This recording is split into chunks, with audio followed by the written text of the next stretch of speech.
Alassane Ouattara était en exil en France. Parce que la justice ivoirienne a accusé M. Ouattara de faux et usage de faux. La justice ivoirienne a accusé M. Ouattara d'être un faussaire dans les documents administratifs. Et ils ont demandé à Ouattara de venir répondre.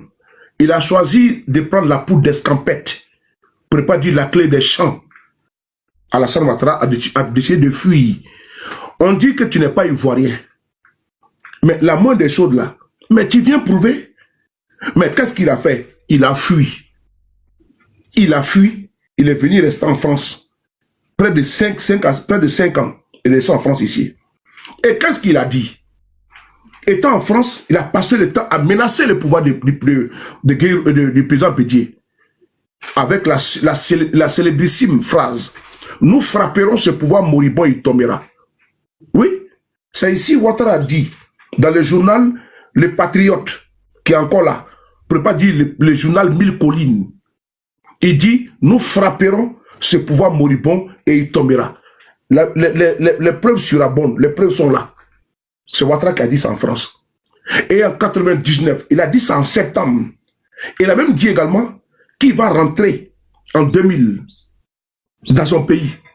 Et pendant ce temps, les cadres du RDR ont été mis en prison par le régime Bédié, paix à son âme. Et Ouattara, il doit son salut aux soldats qui étaient proches de lui, les Koulbaï Ibrahim dit Ibé, les Djagao et autres, c'est eux qui ont fait le coup d'état de 99. Et c'est eux également qui ont fait la rébellion de 2002. On continue. Tu veux les preuves? Va demander à Kodé Zakaria. Allez. Je t'ai muté, mis bloqué, je t'ai muté. Voilà. Va demander la preuve à ton papa. Imbécile, Ko Ahmed.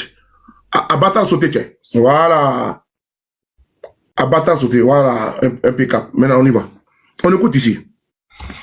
C'était à nouveau Laurent Gbagbo parce qu'une autre source de dispute, on l'a dit, et on s'en est aperçu ici, Babila, sur ce plateau lors de nos débats. Oui. Eh bien, ce sont les origines de la crise. Chaque camp se renvoie la balle. On écoute donc le président sortant. Le 24 décembre 1999, oui. C'est mon adversaire qui a fait le coup d'État. Et les preuves surabondent ses propres déclarations, les déclarations de ses amis. Les preuves surabondent et nous les produirons quand nous allons discuter à la télévision.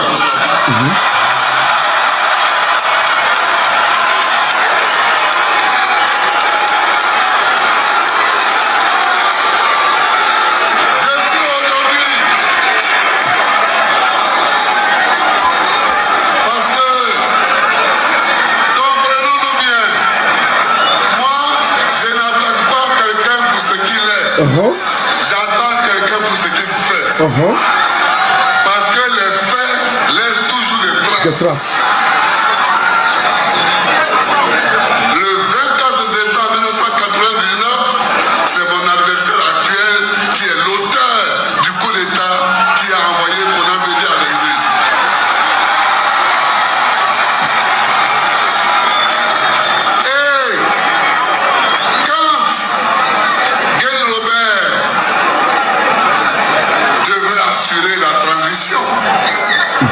Pour son compte. Voilà, écoutez. Hein. Quand il a vu que Guy Robert s'installait, en septembre 2000, il a fait une tentative de coup d'État contre Guy Robert.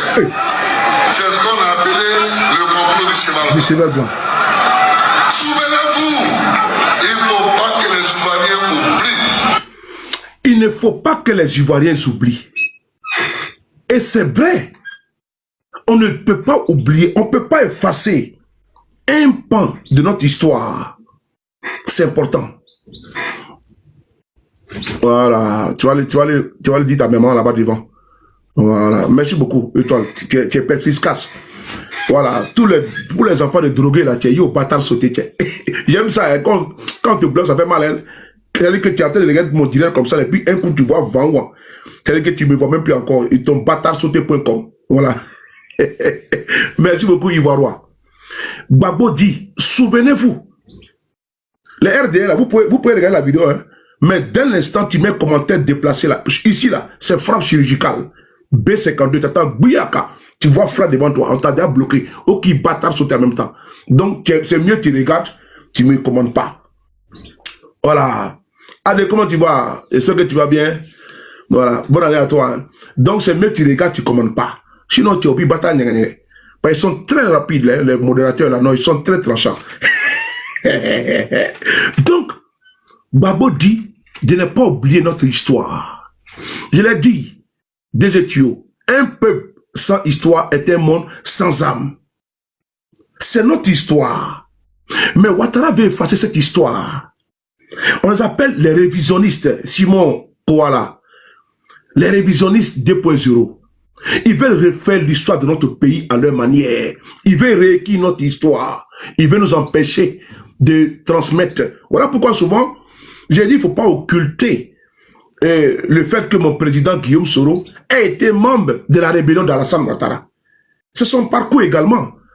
Oui, autant je peux dire que M. Guillaume Soro, c'est bon, je t'ai reconnu. Yo, je t'ai reconnu, t'inquiète pas. J'ai vu ta photo. Autant M. Guillaume Soro, mirifiquement, je suis ébloui par rapport au poste étatique qu'il a occupé. Il a été Premier ministre sous 2 présidents, président de l'Assemblée nationale, ministre d'État, ministre de la Communication. Il a été également ministre de la Défense. Mais autant également, j'ai dit, M. Guillaume Soro il était également secrétaire général de la FECI. Il a été l'homme de l'année du journal Soir Info. Et il y a beaucoup de choses. Mais M. Guillaume Soro a eu une parenthèse qui est la rébellion de M. Ouattara.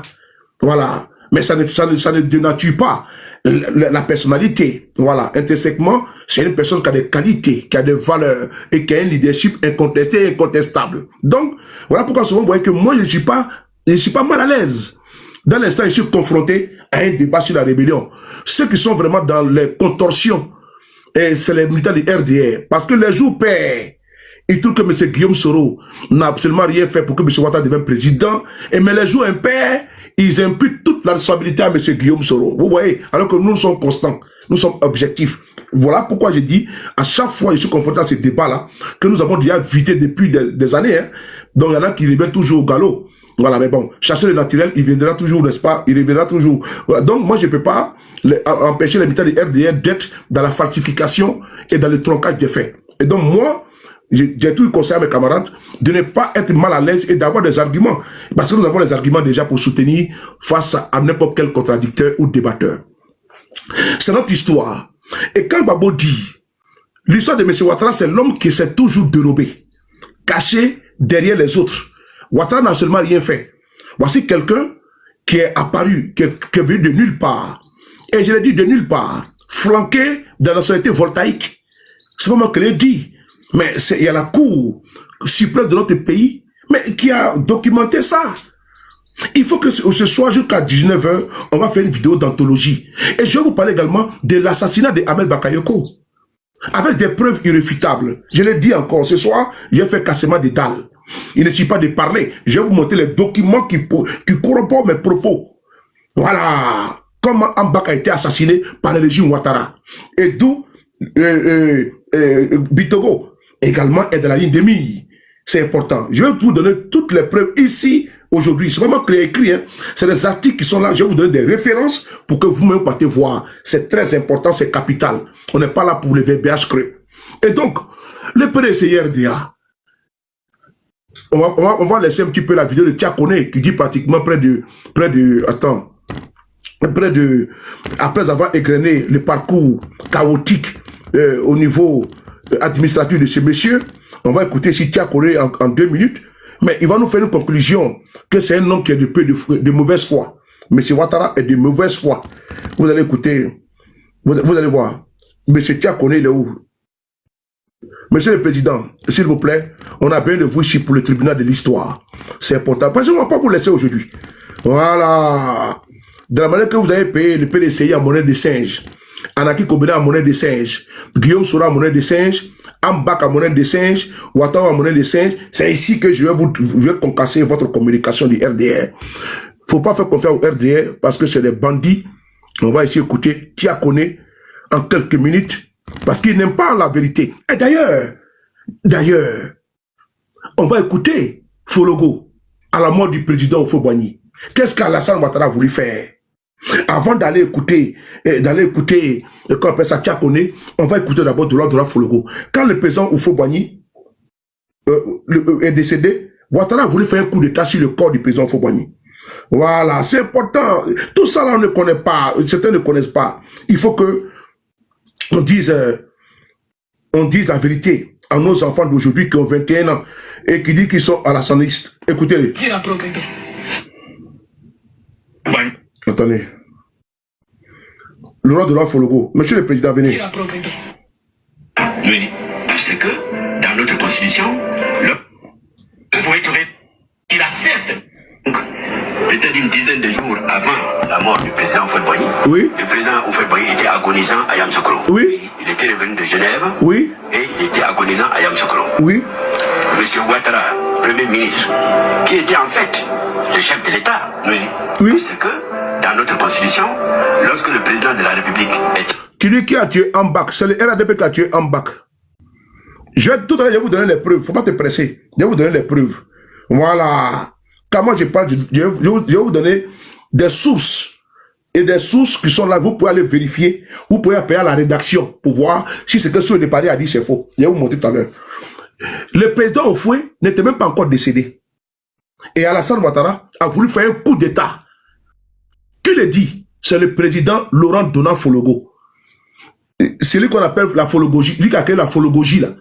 Il faut sécher les habits là où, tes habits là où le soleil brille là.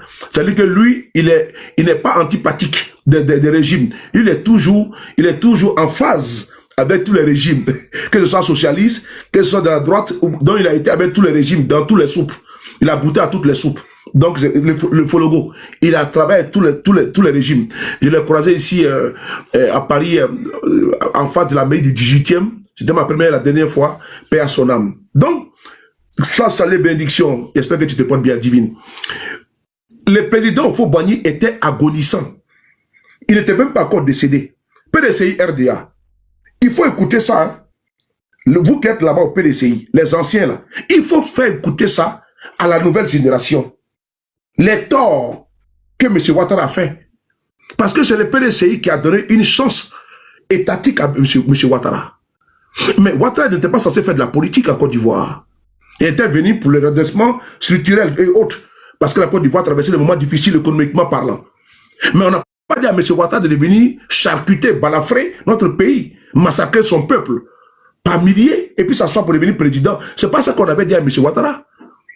Mais le monsieur est venu, il a goûté aux fruits interdits du pouvoir, mais il a eu l'outrecuidance avant la mort du président Houphouët-Boigny qui était agonisant.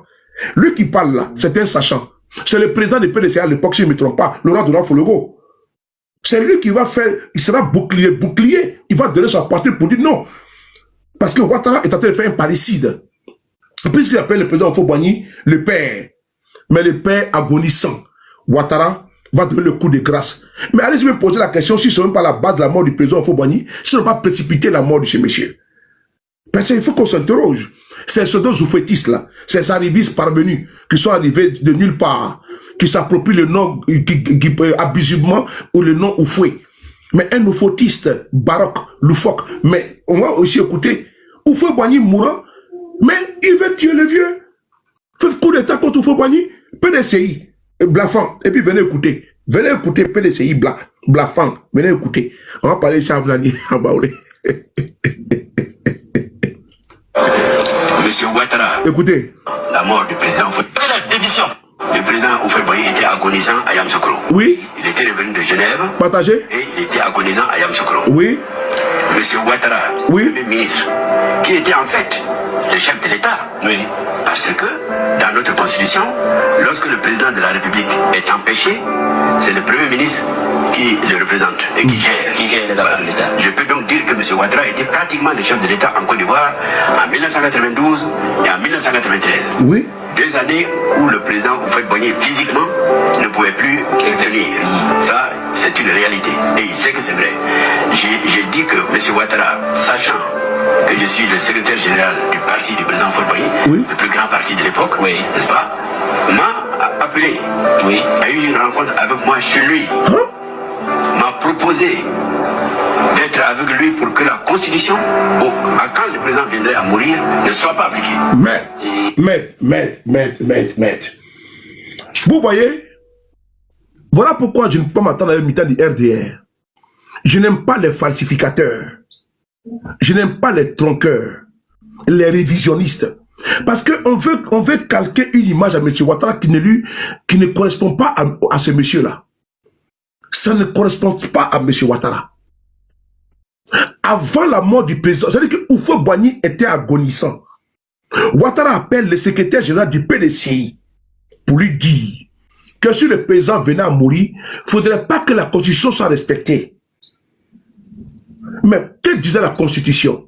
L'article 11. C'est important. L'article 11 disait qu'en cas de vacance du pouvoir, c'est le président de l'Assemblée nationale qui assurait l'intérim. Qui était le président de l'Assemblée nationale à l'époque?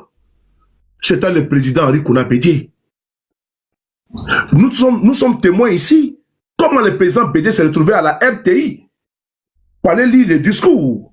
Parce que Ouattara a voulu faire un coup d'État. C'est ça le fait. Il ne faut pas vous laisser distraire avec les embellissages, le vernissage des ponts et des routes biodégradables. Non. Abidjan, on a vu les immeubles avant que Ouattara ne vienne en Côte d'Ivoire. En Côte d'Ivoire, là, on a vu goudron 4 fois 2 voies à Yamoussoukro partout. Goudron même, c'est waouh. On a vu pont dans le pays là, avant que Ouattara ne soit président. Il ne faut pas vous laisser bluffer. C'est la génération bling bling là. Ceux de 20 ans là, de 19 ans, c'est eux qui n'ont jamais vu. C'est eux qui vont se laisser épater par un individu qui a un parcours politique chaotique et désastreux. Et je n'oublie pas le mot mortifère. Parce que son parcours là, mais c'est beaucoup de vies qui ont été fauchées depuis son apparition en Côte d'Ivoire. Et vous l'avez entendu ici, Fologo vous dit qu'avant la mort du président Oufoué, voilà pourquoi souvent d'aucuns envoient le président Oufoué.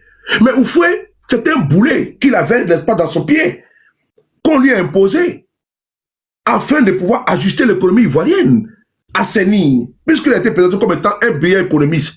Mais il a la manœuvre. Il a surendetté notre pays. Il a étranglé des dettes nos frères et sœurs. Lui qui était le plus grand économiste, un économiste sans parcours. Franklin Nyamsi est parti aux États-Unis pour aller voir comment on appelle ça, le parcours de M. Ouattara à l'université où il était. Mais sa thèse, vraiment, elle ne vaut même pas, c'est même une feuille de chou, elle est mieux que sa thèse aux États-Unis.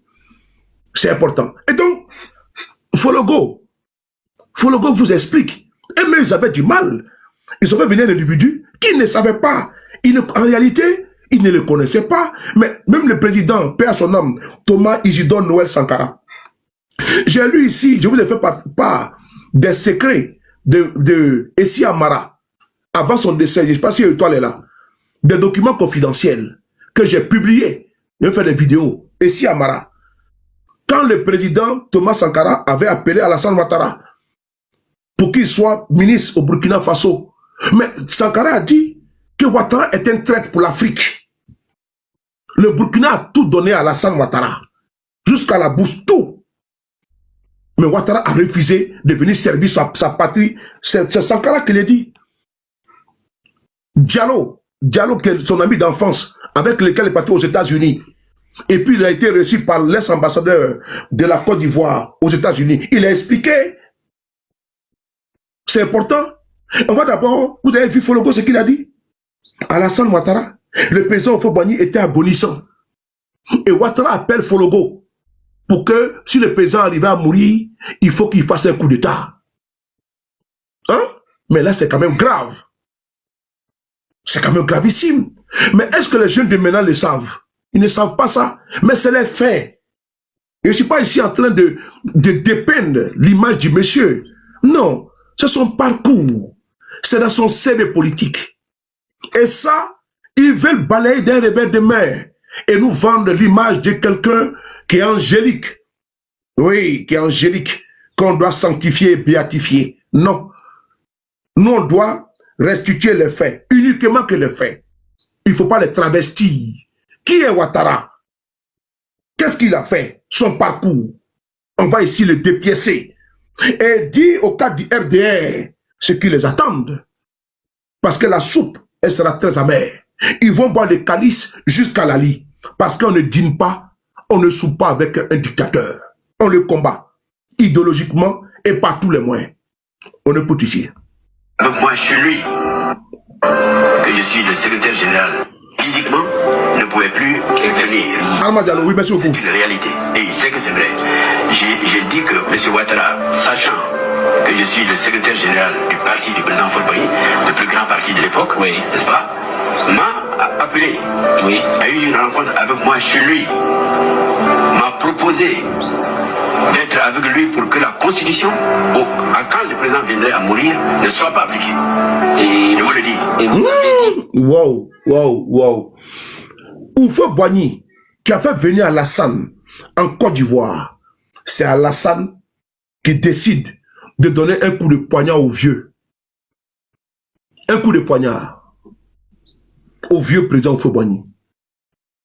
Imaginez-vous, il a fait venir quelqu'un, mais Ouattara maintenant, il dit va devenir président de Côte d'Ivoire. C'est quand même grave. C'est dans ça que nous sommes là. Le PDCI, le président Faure-Boigny l'a fait venir pour l'économie de Côte d'Ivoire.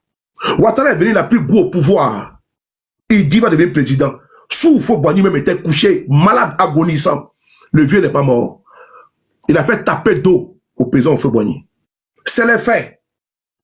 Et celui qui veut me répondre, qui me répond avec de la contradiction juste et vraie. Ce n'est pas les images des reportages tronqués, bidoués, et puis qui sont clivants. Parce que quand ils font des reportages sur M. Ouattara, c'est des reportages qui sont clivants. Et ces reportages, on a vu que c'est des reportages qui sont complètement biaisés. Les faits sont tronqués, les faits sont falsifiés. Mais ça là, vous n'avez jamais trouvé ça dans les reportages qu'ils ont fait sur Alassane Ouattara. On a vu Alassane Ouattara, un homme d'État. Mais pourquoi vous avez... Et puis d'ailleurs, ils avaient fait un reportage sur Alassane Ouattara ici. Souvenez-vous, avec le fils de l'ancien ambassadeur de France en Côte d'Ivoire. Mais le reportage a été effacé. Pourquoi ils l'ont effacé? Alors que nous avons le reportage avec nous. Il y a d'abord un premier reportage qui a été fait il y a de cela 3 ans sur Alassane Ouattara. La rébellion, tout son parcours. Le reportage a été effacé par les services. Pourquoi? Parce qu'il y avait des vérités dedans qui ne voulaient pas. C'était déjà trop tard. Quand c'est sorti net, nous on n'a plus la vidéo. C'est pratiquement 59 minutes. C'est avec moi. C'est avec moi cette vidéo. Pourquoi il ne faut pas écouter cette vidéo? Et c'est eux qui l'ont tourné, hein, avec le fils de l'ancien ambassadeur de la France en Côte d'Ivoire. C'est lui qui a fait le reportage, même quand il y avait la rébellion tout autour, les reportages de M. Ouattara, tout est dedans. Nous ne sommes pas en train ici de jeter le bébé avec l'eau du bain. Nous sommes en train de dire que Ouattara a un parcours, il a une histoire, et il veut se débarrasser de son histoire en cachant sa vraie histoire. Et pardon, sa vraie histoire avec quoi? Avec l'enfumage que vous voyez, avec la poudre de perlimpinpin que vous voyez, l'économie à 2 chiffres, la jeunesse, la croissance, tout ça là, c'est pour vous endormir. On doit savoir qui il est ce monsieur. On continue encore avec le reportage. On va ici écouter cette vidéo. Partagez les gars, tapotez. On a 250 partages. Ambassadeur de la Côte de la Haute-Volta. Voilà. J'aime bien, je suis inspiré. Hein. Voilà. Haute-Volta. Haute-Volta, c'est écrit comme Haute-Volta, oui, A-U. Volta. Aux États-Unis. Voilà, voilà.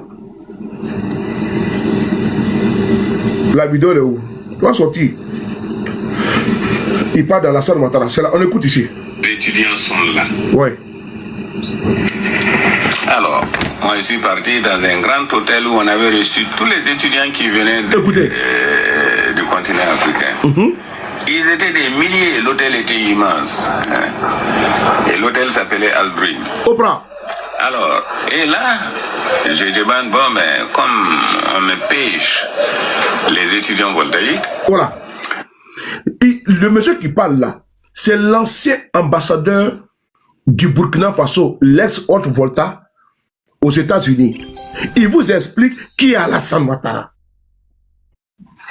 Il faut convoquer les militaires de RDR qui viennent écouter. Le pape de la communication qui vient m'écouter. Et qu'ils viennent, je vais les délivrer. Parce qu'ils ont besoin que je verse de l'eau bénite sur eux. Et je vais prier, je vais les bénir, je vais les délivrer ce soir. On va écouter ici. Elle s'appelait Aldrin. Oui. Alors, et là, je demande, bon, mais comme on me pêche les étudiants voltaïques, oui. Alors, on les a appelés... On sent, comment tu vois, Boudion? L'un d'eux était Alassane Ouattara. Oui. L'un d'eux était Arba Diallo. Oui. Les deux autres, je ne me souviens plus d'eux. Ok. L'ambassadeur nous dit qu'il y avait les étudiants africains. Il a demandé les étudiants voltaïques sont où? On va écouter la partie là. Appelés, ils étaient 4. Écoutez. Africain. Ils étaient des milliers, l'hôtel était immense. Mais divine. Et l'hôtel s'appelait Aldrin. Oui. Alors, et là, je demande, bon, mais comme on me pêche les étudiants voltaïques. On me pêche, oui. Alors, on les a appelés, ils étaient 4. Oui. L'un d'eux était Alassane Ouattara. Oui. L'un d'eux était Arba Diallo. Oui. Les deux autres, je ne me souviens plus d'eux. Ah. Alassane Ouattara, la bourse voltaïque. Oui. Alors, c'est comme ça qu'il est venu aux États-Unis avec une bourse voltaïque. Mais dès que Alassane Ouattara est arrivé, je les ai reçus là-bas. Il a dit, est-ce que le pays vous a donné quelque chose pour votre voyage? Non. Il dit, non. Bon, je leur ai fait donner $400 à chacun, n'est-ce pas, par ma secrétaire. Et puis, comme c'était le début de l'hiver et que j'avais 2 manteaux, j'ai donné un de mes manteaux pour qu'il tire au sort et savoir celui qui le gagnera portera. Et depuis, je n'ai plus vu Alassane Ouattara. Il est allé s'inscrire directement au consulat de la Côte d'Ivoire et il n'a plus refoutu pied chez moi. Et je suis parti sans l'avoir revu. Je l'ai revu que bien plus tard, avant qu'il ne soit élu président à Paris. Voilà. Il est aujourd'hui président de... Il est président de la Côte d'Ivoire. Je lui souhaite bien du plaisir. Bien sûr. Oui. L'un d'eux était Arba Diallo. Les étudiants voltaïques. Alors, on les a appelés, ils étaient 4. Oui. L'un d'eux était Alassane Ouattara. L'un d'eux était Arba Diallo. Oui. Les deux autres, je ne me souviens plus d'eux. Alassane Ouattara, la bourse voltaïque. Oui. Alors, c'est comme ça qu'il est venu aux États-Unis avec une bourse voltaïque. Mais dès que Alassane Ouattara est arrivé, dès que je les ai reçus là-bas, il a dit, est-ce que le pays vous a donné quelque chose pour votre voyage? Il dit non. Bon, je leur ai fait donner $400 à chacun, n'est-ce pas, par ma secrétaire. Oui.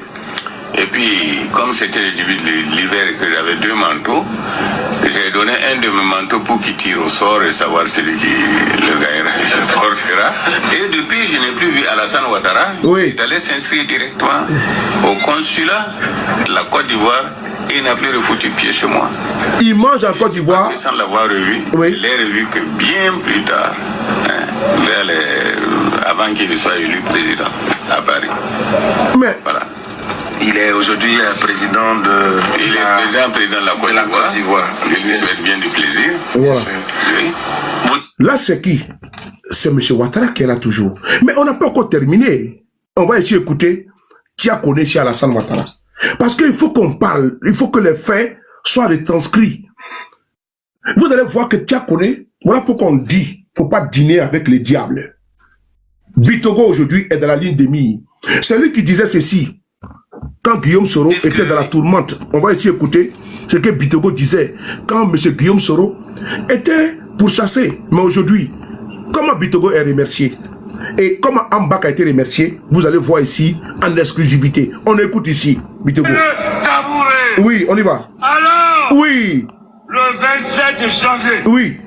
Quand le grand principe. Alors, il est là-bas. Le 27 janvier. Oui. Quand le congrès finit le 26 janvier. Oui. Le 27 janvier. Oui. Tu n'es pas RHTV. Oui. Tu libères. Le tabouret. Alors. Oui. DJ. Le 27 janvier. Oui. Quand le congrès finit le 26 janvier. Oui. Le 27 janvier. Oui. Tu n'es pas RHDP. Oui. Tu libères le tabouret. Tu n'es pas RHDP. Tu libères le tabouret. Tu es président, tu es député. Oui. Mais dès lors que tu es président d'institution, oui. Si tu n'es pas RHDP, oui. Tu libères le tabouret. Tu es sénateur. Oui. Tu n'es pas RHDP. Oui. Tu libères le tabouret. On y va. Alors. Oui. Le 27 janvier. Oui. Quand le congrès finit le 26 janvier. Oui. Le 27 janvier. Oui. Tu n'es pas RHDP. Oui. Tu libères le tabouret. Tu n'es pas RHDP. Tu libères le tabouret. Tu es président, tu es député. Oui. Mais dès lors que tu es président d'institution, oui. Juriste. RHDP, tu libères le tabouret. Tu es sénateur. Oui. Tu n'es pas RHDP, tu libères le tabouret. Tu es conseiller économique. Oui. Tu n'es pas RHDP, tu libères le tabouret. C'est ça. C'est ça la clarification. C'est ça la clarification. Mais il est RHDP. Mais on dit de libérer les tabourets. Pourquoi on a libéré les tabourets? À cause de ce monsieur que vous voyez. Téné Birama Ouattara. C'est pour lui que Ouattara est en train de baliser le terrain. Oui, et vous l'avez bien entendu. Parce que Patrick Hachi, il est le valet de Téné Birama Ouattara. Patrick Hachi. Il y a des personnalités qui sont dans la ligne de mire de Téné Birama Ouattara. Parce qu'il les trouve gênants. Et Bitogo, on le trouve très gênant. On trouve que Bitogo a tenu des propos sur France 24. Bitogo a des ambitions présidentielles. Il est le tout-puissant maire de Yopougon et d'Abobo. Et donc, lui qui est là, il n'aime pas la concurrence. Et comme son père, je dis président, il faut profiter, et son père, lui me l'a dit, que c'est eux qui ont demandé à M. Ouattara de se présenter, qui l'ont même supplié. Donc, ils sont en train de baliser le terrain pour que Téné Birama Ouattara puisse prendre le pouvoir. Après, là, ils vont baliser au niveau de la Constitution, ils vont boucler, et vous allez voir que c'est Téné Birama Ouattara, c'est lui qui aura le boulevard, le Dauphinat. C'est le successeur putatif, c'est lui qui sera le successeur de M. Ouattara. Mais ce n'est pas encore d'Ivoire que ça va se passer. Hein. Peut-être que c'est de les encablures, il ne sait d'où, voilà, mais ce n'est pas encore d'Ivoire que ça va se passer. Voilà, où on va prendre le pouvoir pour donner à son frère ou à son fils, là. C'est pas encore d'Ivoire. Le chemin que vous avez pris, là, c'est le chemin de l'échec. C'est là-bas, là, que Django sera souffert. C'est là-bas que le bandit va souffrir.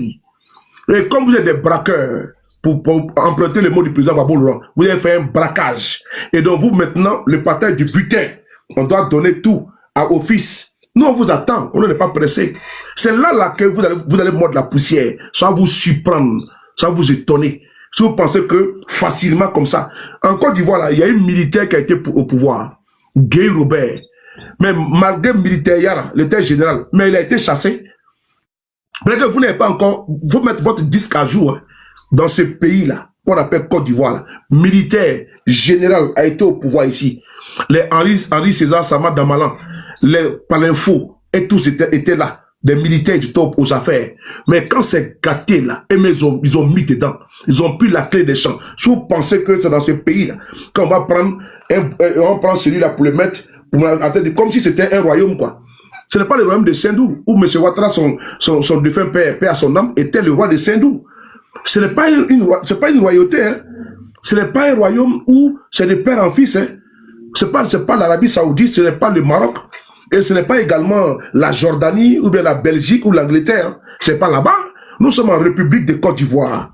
On n'est pas en royaume de Sendou. On n'est pas en royaume, n'est-ce pas, de la Ouattari. On est en Côte d'Ivoire en 2026. On va prendre le pouvoir pour donner à quelqu'un. Est-ce que même le royaume de Sendou là encore là? S'ils veulent être des princes. Mais qui a demandé pardon au capitaine Ibrahim Traoré? Faut bloquer cet ignare qui est là. Il est où là? Voilà. C'est parce qu'on te laisse écrire que tu es en train de parler. Bloquez ça. On l'a bloqué. Va chercher ton autre compte qui vient. Il faut demander pardon au président Ibrahim Traoré, le capitaine Courage, pour qu'il puisse au moins vous laisser, vous allez dans votre principauté là, comme Monaco là, Sendou là-bas là, vous pouvez vous donner la famille, tout le tout, vous cédez le pouvoir. Mais Côte d'Ivoire, vous avez menti. On vous a dit que vous partez dans le royaume de Congo, arrivez là-bas à Congo là-bas, vous demandez à ce que vous soyez des princes là-bas, et là-bas on va vous donner le royaume, on vous donne la couronne, et puis vous marchez avec tapis, comme Bokassa. en vous introniser, mais Côte d'Ivoire en 2025, 2026 ou bien les 5 ans, dans ce 21e siècle, on va transformer une république comme Bokassa a voulu faire. Il s'est autoproclamé empereur. Il a mis lourd couronne sur sa tête comme ça avec traîne de pratiquement 20 mètres, avec les chevaux qui sont quittés en France. Il est où aujourd'hui? Il a été quoi? Il a été chassé, mon frère. Donc c'est vous là, on va vous chasser comme vous ne pouvez pas imaginer. On va essayer d'écouter ici. On va essayer d'écouter. Et bon, toi voici un encore. Attends.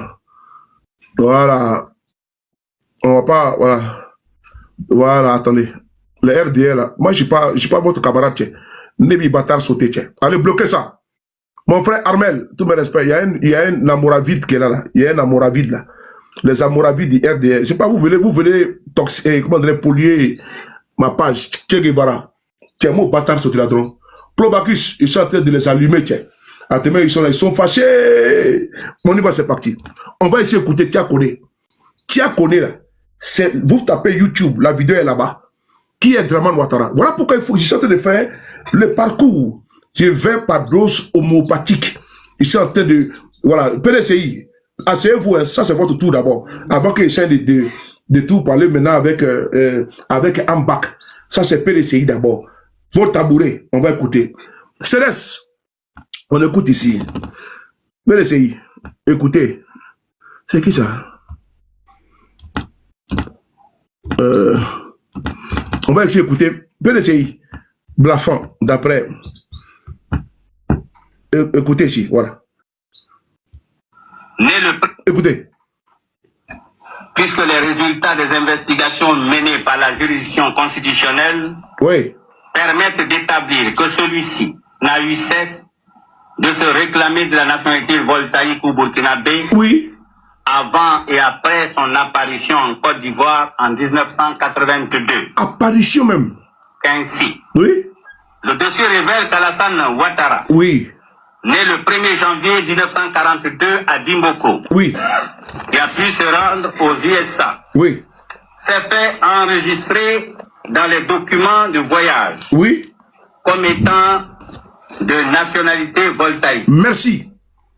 Est-ce que le monsieur a menti ici, l'ambassadeur de Haute Volta, de la Haute Volta, a menti? Attendez, je vais encore écouter. On va écouter ensemble, s'il vous plaît. On va écouter, parce que c'est important, on doit synchroniser. Voilà. Voilà. On va synchroniser. Attends, voilà. Il est où? Je n'ai pas le trouvé au papa. Il est où? Le père. La vidéo, je n'ai plus le trouvé. Les FDS seront contents. Ah, il est là. Voilà. Les étudiants sont là. Oui. Mais divine. Moi, je suis parti dans un grand hôtel où on avait reçu tous les étudiants qui venaient du continent africain. Attendez, je vais partager la vidéo. Voilà. Ils étaient des milliers, l'hôtel était immense. Et l'hôtel s'appelait Aldrin. Oui. Alors, et là, je demande, bon, mais comme on me paye les étudiants voltaïques, alors on les a appelés, ils étaient 4. L'un d'eux était Alassane Ouattara. L'un d'eux était Arba Diallo. Les deux autres, je ne me souviens plus d'eux. Voilà. Les étudiants voltaïques. On va les maintenant écouter Tia Kone. Donc Tia Kone n'a pas menti. Tia Kone n'a pas menti, hein. Non. Parce que l'ambassadeur, l'ex-ambassadeur de la côte du Burkina, de la Haute Volta, actuel Burkina Faso, aux États-Unis, il est clair. Les étudiants voltaïques. On va maintenant écouter ici Tia Kone. C'est important. Ou vous pensez que vous avez trompé l'histoire de la Côte d'Ivoire? Écoutez. Puisque les résultats des investigations menées par la juridiction constitutionnelle permettent d'établir que celui-ci a eu cesse de se réclamer de la nationalité voltaïque ou burkinabé avant et après son apparition en Côte d'Ivoire en 1982. Ainsi, le dossier révèle qu'Alassane Ouattara, né le 1er janvier 1942 à Dimboko, qui a pu se rendre aux USA. Oui. S'est fait enregistrer dans les documents de voyage. Oui. Comme étant de nationalité voltaïque. Ah. Et qu'une fois à destination. Oui. Il s'est fait inscrire à l'université de Pennsylvanie, à Drexel University. Oui. Comme étant un étudiant ayant la nationalité voltaïque. Ah. Tout comme lors de son mariage. Oui. Avec dame Barbara June Davis. Oui. Le 10 janvier 1966 en Philadelphie. Oui. Philadelphie. Oui. Il s'est réclamé de la nationalité voltaïque. Hey. De même que sur sa carte de sécurité sociale numéro 165 40 92 95. Oui. Délivré en 1962. Il a indiqué la même nationalité comme sienne. Ah. Que par ailleurs. Oui. Une fois ses études terminées en Pennsylvanie. Oui. Il est resté dans les documents de référence des étudiants étrangers ayant étudié sur le sol américain. Oui. Comme étant d'origine voltaïque. De même qu'il est établi que le 1er décembre 1982. Oui. Il a été nommé vice-gouverneur de la BCEAO sur proposition des autorités voltaïques en remplacement de leur ressortissant Charles Bila Caboret, oui, admis à faire valoir ses droits à la retraite, puis décoré peu après, le 27 décembre 1982, oui, en cette qualité par le ministre Abdoulaye Koné à Abidjan. Considérant également que c'est en tant que voltaïque que Alassane Ouattara a été nommé de 1968 à 1973 au FMI en remplacement du sieur Justin Bézoulou de Zambie. Au surplus, l'intéressé dans ses relations et transactions d'intérêt privé s'est toujours présenté comme ayant la nationalité voltaïque, puisqu'il ressort des investigations qu'il s'est ouvert dans les écritures bancaires de la CIB, les comptes numéro 30 010 076 005 000 et 30 121 415 M, en indiquant qu'il avait la nationalité voltaïque, possédant le passeport diplomatique voltaïque numéro 457 du 23 décembre 1978. Qu'en outre, à l'achat des immeubles Signal, Ekodio et Boukoré, il s'est désigné ex-qualité d'acheteur dans les deux actes notariés établis par maître Kwaku Conan Daniel en date des 11 avril 1980 et 20 août 1984 comme ayant la nationalité burkinabé, en conformité du reste avec la nouvelle appellation de l'ex-Haute-Volta, alors qu'il a toujours affirmé posséder les cartes d'identité ivoiriennes les 19 avril 1982 et 22 octobre 1990. Considérant qu'il est en toute hypothèse difficile d'admettre qu'un Ivoirien d'origine, né de parents eux-mêmes Ivoiriens d'origine, est comme réaction d'instinct de présenter des pièces d'identité non ivoiriennes à l'occasion d'actes d'intérêt juridique accomplis sur le territoire ivoirien. Que dans ces conditions, le fait que l'intéressé se soit souvent toutefois targué d'une autre nationalité n'est que constant.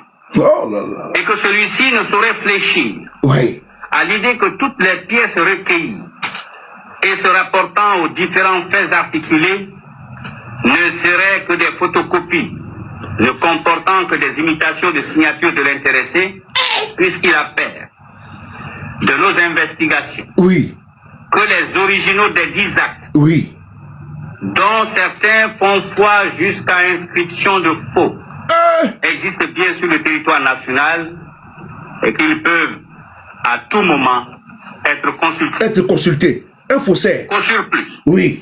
S'agissant de certains de ces faits, Alassane Ouattara ne maintient toujours ses dénégations que par la force de son obstination à trouver une autre acception au mot prévaloir, puisque sans les nier, il affirme même, en clamant haut sa fierté, qu'il avait été investi de ses différents avantages sans acquérir la nationalité subséquente.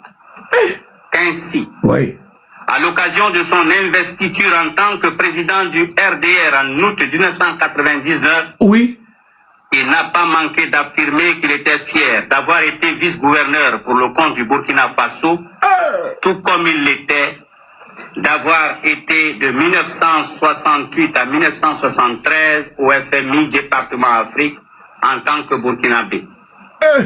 Considérant dans ces conditions que le candidat Alassane Ouattara ne peut donc dire qu'il ne s'est jamais prévalu d'une autre nationalité que la nationalité ivoirienne et que de ce fait, sa déclaration sur l'honneur qu'il a jointe au dossier ne doit pas être reçue. 5. De la déclaration sur l'honneur de la bonne moralité et de la grande probité. Considérant que le vœu du législateur, qui est manifeste à cet égard, vise à permettre de ne retenir que la candidature de personnes moralement irréprochables à l'élection du président de la République.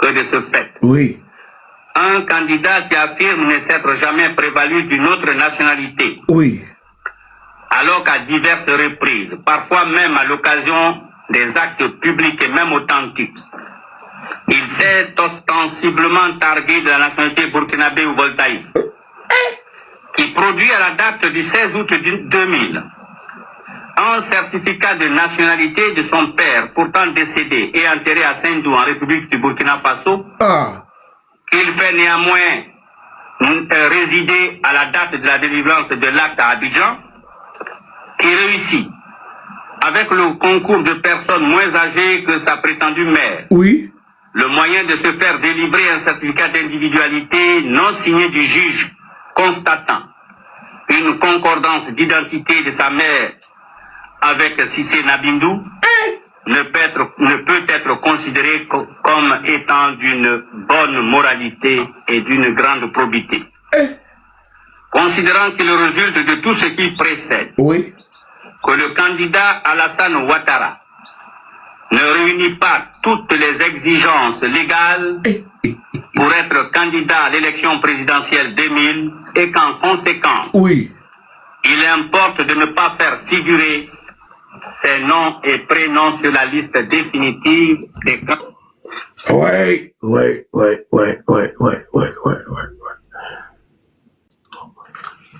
Le fait, rien que le fait, seulement que le fait. À un moment donné, on peut se laisser emberlificoter, c'est-à-dire on peut se laisser, comment dire, rouler de la farine, tromper. Mais je pense qu'on peut tromper une partie du peuple pendant un temps, mais on ne peut pas tromper tout le peuple tout le temps. À un moment donné, certains parmi nous avons cru à la thèse d'un acharnement. Mais non, avec beaucoup de recul, on se rend compte que la vérité, elle est dure comme du béton, elle est dure comme fer. Tout ce qui a été égrené là, on a fait fi de tout ça. Parce qu'on avait été nacidité. C'est Nassidji qui était dans nos yeux, mon frère, et dans nos corps.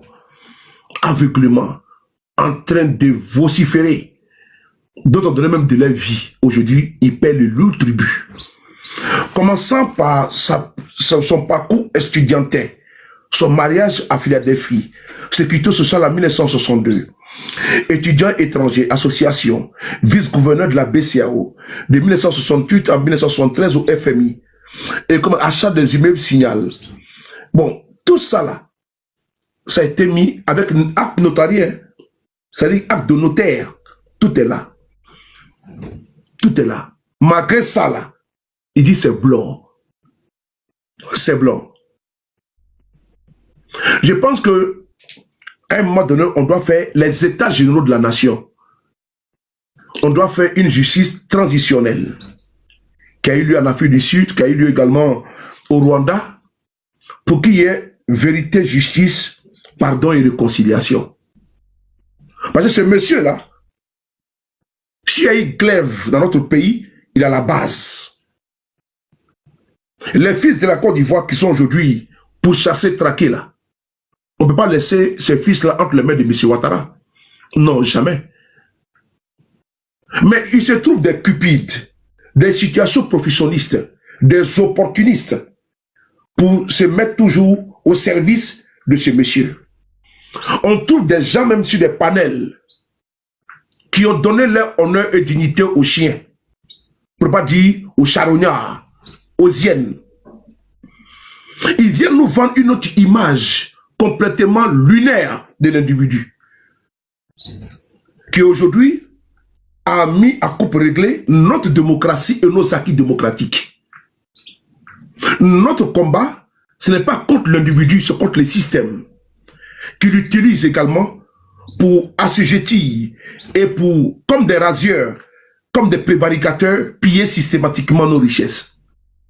C'est le système qu'on combat. Il n'est qu'un pion du système. Parce que si on n'arrive pas à faire tomber le système, le pion, lui, il ne sait absolument rien. Parce que le pion, lui, ils vont l'enlever. Ils vont mettre encore un autre pion. C'est le système qu'on doit faire tomber. Pour faire tomber un baobab, c'est la racine qui est importante. Dès l'instant où vous arrivez, aucune citadelle n'est imprenable, sauf si elle est mal attaquée. Alassane Ouattara, on doit et obligatoirement le faire tomber. Et c'est une question de vie, de survie, de la vie de notre nation, de notre peuple. La Côte d'Ivoire n'appartient pas à M. Ouattara et sa smala. Non, elle ne lui appartient pas. Elle vous appartient, elle nous appartient. Un groupuscule ne peut pas se mettre à la tête de notre pays avec des armes. Il ne peut pas braquer le pouvoir d'État et ils sont dans l'exclusionnisme. Ils excluent les authentiques et les fils de ce pays. Qui peut l'accepter? Quand on prend des prétextes fallacieux pour exclure le Premier ministre, le président Guillaume Soro, sous des bases fallacieuses, on dit non qu'il a hérité d'une maison qu'il aurait détournée. J'ai dit qu'on va aller en profondeur, parce qu'il faut qu'on aille en profondeur. Il faut qu'on élève le débat. On sort, n'est-ce pas, des sentiers battus, on sort des débats des caniveaux, on doit mettre les pendules à l'heure. On met l'église au centre du village. Quand on prend des arguments fallacieux, parce qu'eux, ils veulent s'agripper au pouvoir. Quand j'étais au commissariat avant-hier, il y a cela 3 jours, mais le policier qui est en face de moi, quand je lui ai dit que M. Ouattara en Côte d'Ivoire, il est encore au pouvoir pour 4 mandats, il ne croit pas. Il dit, mais on est en 2026. Il est encore là, j'ai dit oui. Il dit, mais c'est 2 mandats et puis... Il dit, mais il est encore là. Il est encore là. Et par des contorsions, on nous dit premier mandat de la 2e République. Premier mandat de la 3e République. Il se fout de la gueule du monde. Voilà pourquoi Macron n'a pas réussi. Macron n'a pas réussi. Parce qu'à un moment donné, nous sommes arrivés à faire comprendre et à faire passer le message d'un régime avec lequel il ne faut pas se frotter. Parce que ceux qui vont se frotter à ces régimes-là, demain également, nous allons les ester devant les tribunaux. Parce que vous ne pouvez pas suivre un régime criminel qui assassine à tout va le peuple. En 2020, il y a eu comme près de 100 morts. En 2025, allez y faire les décomptes. Ça a été documenté par des journaux. Ça a été documenté par Amnesty International. Ça a été documenté par, comment on appelle ça, une enquête a été faite ici par Mediapart, qui n'est pas un journal, comment dire, ordinaire, qui est un journal vraiment sérieux, qui n'est pas un papier glacé, mais qui est un papier politique très approfondi et très reluisant. Donc on ne peut pas accepter qu'on va exclure, un exemple, le président du PLCI RDA. Parce que là où Alassane Ouattara, avec ses kilomètres de preuves qui surabondent contre lui, il a été candidat au nom de l'article 48, au nom de la paix, au nom de la stabilité, au nom de la conciliation, de l'union et de la réconciliation. Ils ont accepté que lui soit candidat. Lui qui est passé par des bifurcations administratives pour avoir la nationalité ivoirienne là. Ouattara, Dramane Ouattara. Article 48, pour faire de lui un candidat à titre exceptionnel. C'est lui qui a l'outrecuidance d'exclure des candidats et puis on trouve des individus complètement carents, ils vont venir nous dire que c'est normal. Mais pour limiter la casse et stopper l'effusion de sang, Gbagbo a dit, il faut que lui soit candidat. Parce que Thabo Mbeki a dit à Gbagbo, là, si tu veux que ton pays soit en paix, là, le problème là, le nœud gordien, c'est Ouattara Dramane. Fais de lui candidat pour que ton pays ait la paix. Parce qu'on est parti par toujours qu'à Ouagadougou pour aller chercher la paix. Mais il fallait qu'un individu soit candidat. Il a mis la Côte d'Ivoire mal en souffrance. Il a retardé notre économie. Regardez tout le temps qu'il a passé le temps à dénigrer la Côte d'Ivoire à l'extérieur, à déstabiliser les régimes successifs. Les crises cycliques qui ont frappé notre pays. Qui à la base? C'est lui. C'est lui. Il a fait du lobbying pour retarder le développement de notre pays. C'est lui, Alassane Ouattara. Bédié n'a pas pu travailler. Gbagbo non plus. Et regardez le retard que nous avons accumulé. Si Gbagbo, Bédié avait pu travailler tranquillement. Gbagbo tranquillement. Mais la Côte d'Ivoire serait en avance. On aurait déjà eu le métro et tout ça. Mais l'individu est venu se greffer dans ce pays, à ce pays.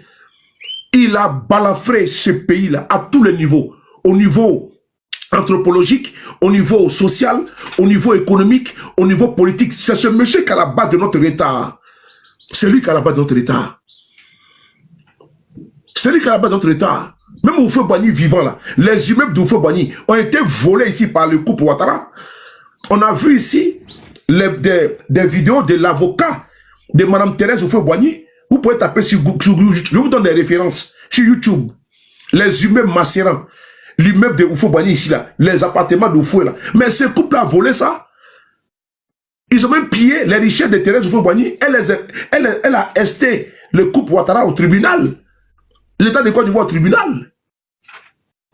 Ils ont pillé parce que c'est eux qui géraient le bien de Houphouët-Boigny. Qu'est-ce qu'ils n'ont pas volé ces gens-là? Qu'est-ce qu'ils n'ont pas pillé ces gens-là? La Côte d'Ivoire, c'est pour eux, c'est un gâteau.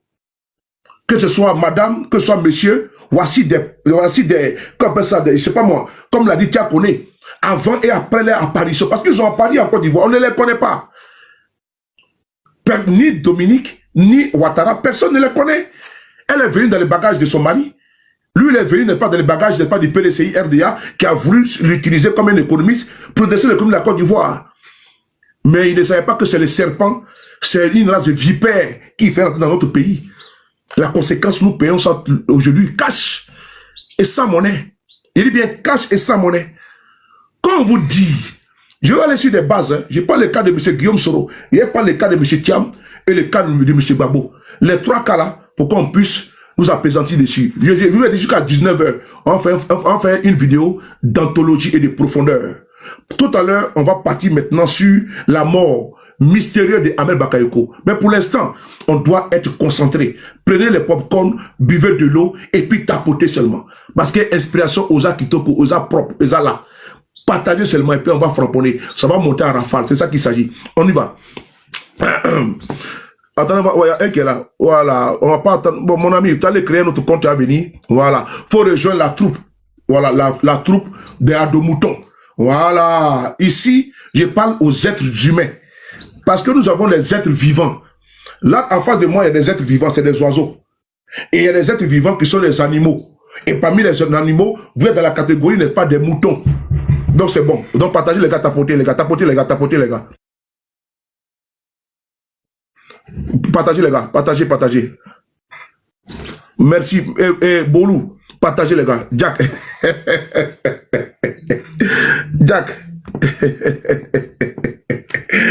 Jack. Comment tu vois? Jack, je suis pas content, mon frère. Je n'ai pas dit bonne année cette année-là. C'est ce qui se passe. Partagez les gars. Et puis on va d'abord écouter notre jingle. Écoutez le jingle. Pourquoi vous? Vous allez vous battre. Ils vont se battre en tant que RHDP. Et puis d'autres vont manger le fruit de votre travail. Pourquoi? Alors, chers militants, la politique, c'est la cohérence et c'est le courage. Assumons notre histoire. Au RHDP, nous assumons notre... Alors, le 27 janvier, quand le congrès finit le 26 janvier, le 27 janvier, tu n'es pas RHDP, tu libères le tabouret. Tu n'es pas RHDP, tu libères le tabouret. Tu es président, tu es député, mais dès lors que tu es président d'institution, si tu n'es pas RHDP, tu libères le tabouret. Tu es sénateur, tu n'es pas RHDP, tu libères le tabouret. Tu es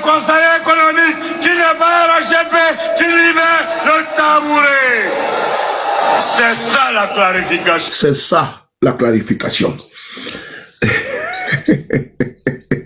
Bonne madame, j'ai saisi tabouret de dire.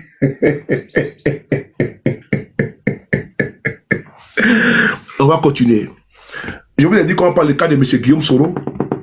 M. Guillaume Soro a été exclu. Vous êtes tous témoins. Après M. Guillaume Soro, on va parler du cas de M. Thiam et le cas du président Babolora. On va parler du premier cas. On y va. M. Guillaume Kibafori Soro. Ah oui, j'ai une information capitale. Voilà. Tout à l'heure, on va lire ça. Voilà. Tout à l'heure, on va s'en occuper. On va d'abord finir avec ça. Les gars, partagez. On est à 330 partages. Comment tu vas? On va essayer d'écouter M. Guillaume Soro d'abord. Parce que vous savez, je dis que je vais étayer tout ce que je dis là avec des preuves, pas des éléments de langage distillé comme c'était MC bien.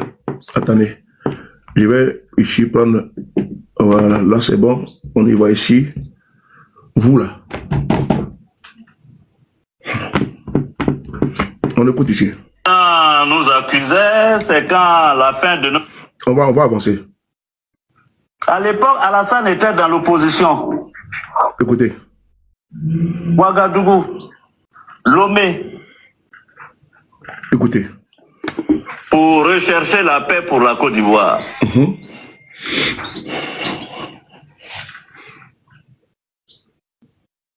Je ne peux pas être contre la réconciliation. Oui. Mais il faut une réconciliation sincère. Oui. Quelle est cette réconciliation qu'on nous propose lorsque on prétend me condamner à perpétuité 20 ans pour une maison dont on dit que je suis un receleur. Je rigole.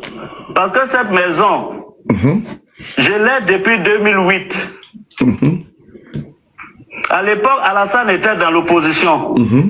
Pourquoi n'a-t-il pas dit, Guillaume, cette maison-là, puisque je lui ai dit que j'ai cette maison.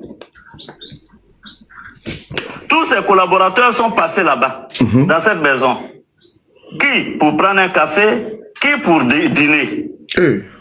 Mais cette maison, ce n'est que du matériel, ça ne m'intéresse pas. Oh, vraiment? Si Dieu veut, j'aurai d'autres maisons. Mais ce que je regrette dans ce que Alassane fait. Ouais. Écoutez. Hein. Même si c'est 30 secondes. Oui. Qu'il considère que je l'ai aidé. Oui. Cette maison-là, c'est autant de Gbagbo. Vous là. Que je l'ai acquise. Quand je dis acquise, c'est quoi? C'est très simple. Je devrais être logé à ma qualité de Premier ministre. J'étais logé à l'hôtel du Golfe. Le président Gbagbo un jour m'a dit le Premier ministre de Côte d'Ivoire ne peut pas loger à l'hôtel. Il faut qu'on lui trouve une résidence officielle. Le ministre de la Construction et le ministre de l'Économie se sont concertés. On devait me donner la maison à la Corniche, là, l'ancienne maison où le président Bédier logeait. Oui. Rien que la réhabilitation de cette bâtisse revenait à 7 milliards de francs CFA, selon le BNET. Le BNET. Écoutez bien. Je dis que je ne pouvais pas accepter cela. Et un des ministres est venu nous proposer d'acquérir une maison à 1 milliard et quelques qui reviendrait qui me reviendrait après mes fonctions. Je n'ai jamais rien signé. On a eu l'autorisation de faire cette opération régulière depuis 2008. Et celui qui m'a permis d'avoir une résidence à Abidjan s'appelle Laurent Gbagbo. Ouais. celui qui vient me l'arracher s'appelle Alassane Ouattara. Vraiment. Et vraiment. Je me suis battu. J'ai été porte-parole, président d'une rébellion qui a combattu Laurent Gbagbo. La vie. Et c'est Alassane, au lieu de me donner 10 maisons, m'arrache. Et il me fait passer pour un receleur. Il me criminalise. Ouais. Simplement parce que j'ai dit que je n'étais pas d'accord avec le RHDP unifié et sacrilège. J'ai osé aller parler avec Bédié. Si cette maison peut lui faire du bien, qu'il la prenne. Moi, mon père n'était pas milliardaire. J'ai dormi dans la case au village. J'aurais toujours une case pour dormir. Mais je vous fais remarquer que c'est pas Gbagbo qui m'a arraché maison, hein. C'est Alassane. On me dit, Monsieur Soro, oui, vous avez insulté Alassane, vous avez, comment on appelle, été impoli avec... Qu'est-ce que je n'ai pas entendu? Vraiment. Ah bon? J'ai été impoli à Alassane, j'ai mal parlé à Alassane, c'est ce qui justifie qu'il demande à la justice de me condamner à perpétuité, qu'il demande qu'on m'arrache une maison et qu'on me condamne à 20 ans. Franchement. Donc qu'est-ce que Gbagbo aurait dû me faire alors? Lui contre qui on a pris les armes.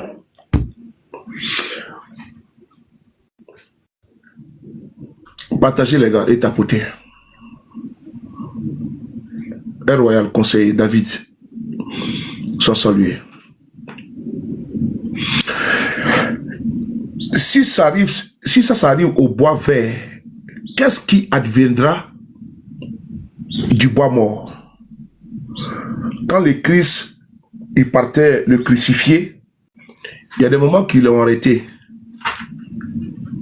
Elle pleurait son sort. Il dit, ne pleurez pas pour nous, pour moi. Mais si ça arrive au bois vert, qu'est-ce qui adviendra du bois mort? Si Ouattara n'a pas eu de limite envers Guillaume Soro, ce n'est pas les autres. Je répète encore. Guillaume Soro, là, les militants du RDM disent aujourd'hui que c'est lui qui a fait la rébellion. C'est à lui qu'on fait porter tout le chapeau. Mais quand ils voient Chérif Ousmane, on dit mon général, les guépards. Et ils insultent Guillaume Soro à longueur de journée. Je veux déjà dire que moi, pour certains pro-Babo ou autres qui insultent le président Guillaume, qui attendent le président Guillaume Soro là, c'est pas tout, je réponds. C'est pas tout, on répond. Parce qu'ils ont perdu leur pouvoir. Donc souvent, j'ai fait vieux ignorer sur certaines choses. Il faut laisser les gens aussi se vider. Parce que c'est pas 100% qui vont pardonner au président Guillaume Soro. S'il y a déjà 80 sur bon, c'est déjà bon. C'est ce que l'on constate. Les autres là, au fur et à mesure, ils vont faire, ils vont penser à autre chose. Parce qu'ils savent qu'il est vrai et sincère. Mais ceux qui sont mal placés là, pour parler de Guillaume Soro là, c'est le militant du RDR. Parfois souvent on me dit, ah mais Soulé, tu n'attaques pas le président Gbagbo. Lui-même que je soutiens là, ce qu'il dit de Gbagbo là, moi j'ai dit autre chose. On ne peut pas être calife à la place du calife. On ne peut pas être calife à la place du calife. Vous écoutez ce qu'il dit? Parce que c'est un air martial, grave. Lui qui a pris la tête de la rébellion d'Alassane. Regardez comment il était aujourd'hui. Une maison où Ouattara même passait là-bas. où les cadres y passaient. Pour cette maison-là, que Gbagbo, que lui, Guillaume Soro, a pris la tête de la rébellion. Voilà pourquoi j'ai dit aux cadres, ceux qui fanfaronnent là, le cas de Guillaume Soro, c'est une jurisprudence. Vous tous, vous allez y passer. Parce que si tu n'as pas ménagé le bois vert, ce n'est pas le bois mort. C'est profond. Et puis c'est hautement spirituel. Des risques que ce monsieur a pris pour que Ouattara soit candidat dans ce pays. Il s'est mis à la tête de sa rébellion. Jusqu'à ce que lui-même vienne demander pardon aux Ivoiriens. Il a fait de façon sincère. C'est maintenant 6 ans. 7 ans maintenant. C'est en 2019, 7 ans que le monsieur n'a pas changé. Je lui tire mon chapeau. D'autres là sont en train de manger avec même le coude. Mais il dit non, je laisse le pouvoir de Ouattara. Vous allez l'écouter à la fin de cette vidéo. Maison que Gbagbo prend. Gbagbo dit, toi tu m'as combattu. Tu étais à la tête d'une rébellion qui m'a combattu. Cette rébellion-là a divisé le pays. Gbagbo dit non, mais c'est pas bien grave. Mon premier ministre là ne peut pas dormir à l'hôtel. C'est-à-dire que Gbagbo, c'est la même chose qu'il a fait quand il est rentré au pays. Il est allé voir Alassane. Parce que Gbagbo, c'est un homme d'État. C'est un homme d'État. Il est allé voir Alassane. C'est Gbagbo même qui le dit. Hein. Il est parti voir Alassane. Pour lui dire, le premier ministre de la Côte d'Ivoire ne peut pas rester en exil. L'ancien premier ministre de la Côte d'Ivoire ne peut pas rester en exil. Il faut qu'il rentre. Vous savez ce que Alassane a répondu à Gbagbo? Qu'il va voir avec moi. Et je suis en train de paraphraser si Gbagbo lui-même. Oh, bon, docteur, je rigole, j'ai été chahute. Hein. Tu t'invites, tu vas laisser un vocal là. Désolé, c'est mon ami, il va laisser un vocal. Mon frère. Il dit que je suis allé voir Alassane. Et je lui ai dit, c'est pas bon pour l'image de la Côte d'Ivoire que l'ex-premier ministre soit en exil. Il faut qu'il rentre. Ouattara dit à Gbagbo que lui, il va voir avec moi. Il dit, mais il va voir quoi avec toi? Moi-même là, il est à la tête d'une rébellion contre mon pouvoir. Gbagbo a dit ça à Alassane. C'est que Gbagbo, il a conscientisé Alassane de façon directe et indirecte. Gbagbo, c'est un homme d'État. C'est un homme d'État. Il dit qu'il faut mettre l'État, le peuple au-dessus de vos bisbilles. Il faut avoir de la hauteur, de la grandeur. Ouattara n'a pas accepté. Il dit que lui, Guillaume Soro va voir avec lui. Nous sommes aujourd'hui. Le monsieur est en exil toujours. Mais ce n'est pas terminé. Alassane veut en finir avec la vie de Guillaume Soro. Il veut atteindre son intégrité physique. Ils l'ont raté à plusieurs reprises dans plusieurs capitales. Ce n'est pas fort, ce n'est pas anodin. Ils ont failli le kidnapper dans son hôtel à Barcelone. Guillaume Soro. Il est en vie. Voilà pourquoi toujours je rends gloire à Dieu pour la vie de Guillaume Soro. Parce que je vais vous parler d'un cas ici. Lui, il a été empoisonné. Ahmed Bakayoko, il a été tué. Et vous allez voir, quand je vais vous lire, quand je vais rentrer dans les profondeurs, dans les entrailles des révélations, vous allez comprendre que ce régime-là, c'est un régime sadique. C'est un régime diabolique et diablotin. C'est un régime qui n'a pas de limite. Maison que Gbagbo donne à Guillaume Soro, il dit, la maison là va te revenir quand il sera plus premier ministre de Côte d'Ivoire. Ils ont voulu même prendre une maison de 6 milliards pour lui. Il dit non, ça sera trop pour le budget de l'État, pour les caisses de l'État. C'est Gbagbo qui fait ça. Pour Guillaume Soro. Les cadres du RDR partaient manger là-bas. Alassane même partait là-bas. Quand Guillaume Soro était premier ministre d'Alassane, c'est là-bas qu'il était. Premier ministre de Gbagbo, c'est là-bas qu'il était. Quand Guillaume Soro était président de l'Assemblée nationale de Côte d'Ivoire, c'est là-bas qu'il était. C'est là-bas qu'il était. c'est quand il a démissionné en février 2019. Et puis tard, il est venu en Europe. Il est parti d'abord à Kinshasa pour les funérailles de Tshisekedi, le père de l'actuel président du Congo. De là, il est parti au Maroc. Et du Maroc, il est venu en Europe pour le crash party, pour les tourner avec ses partisans et militants. C'est en ce moment-là qu'Alassane ouvre une procédure contre Guillaume Soro. Il lui dit que Guillaume Soro a détourné, il a resté 10 maisons. La maison où Alassane partait manger, là, partait boire le vin, là, parce qu'il adore beaucoup le whisky. C'est cette maison-là que Ouattara va lâcher à Guillaume Soro. C'est pas terminé, parce qu'il faut qu'on rentre en profondeur. Vous voyez, vous, ceux-là qui sont là aujourd'hui, là, c'est la bataille de Kirina. Si Guillaume Soro n'a pas été épargné, personne ne sera épargné. Personne. Personne ne sera épargné. Si Guillaume Soro, lui, qui est devenu rebelle pour que Ouattara soit candidat dans ce pays-là, si lui n'a pas été ménagé, c'est pas ceux-là qui vont être ménagés. Parce que celui-là que vous voyez, et son père, Ouattara, ils sont l'ingratitude faite chère. En décembre 2019, soit 7 ans maintenant, M. Guillaume Soro décide de rentrer en Côte d'Ivoire. Quelqu'un qui veut faire un coup d'État, et puis il prend le soin d'informer que j'arrive pour faire coup d'État. Quelqu'un qui veut faire coup d'État, il demande à ses compagnons, à ses camarades qui sont au pays, c'est eux-mêmes qui lui disent, ah, monsieur le président, vous avez trop duré à l'extérieur, il faut rentrer. Parce que la base aussi a besoin de vous. Il dit non, qu'il a fait le tour. Il dit non, qu'il faut que tu rentres. Il dit ok, comme c'est ses collaborateurs, il dit il n'y a pas de souci. Donc prenez attache avec le ministère de l'Intérieur afin que je puisse rentrer au pays. Parce que mes partisans, certains viendront m'accueillir à l'aéroport. Mais pour ne pas faire du cafouillage, il faut que ce soit bien ordonné avec le ministère de l'Intérieur pour sécuriser le corridor que le convoi va prendre. C'est ainsi Meïté Sindou, qui est actuellement en train de ramper au restaurant comme un varan. C'est ainsi Tazero Olibé. C'est ainsi Alain Michel Lobognon, Alphonse Soro.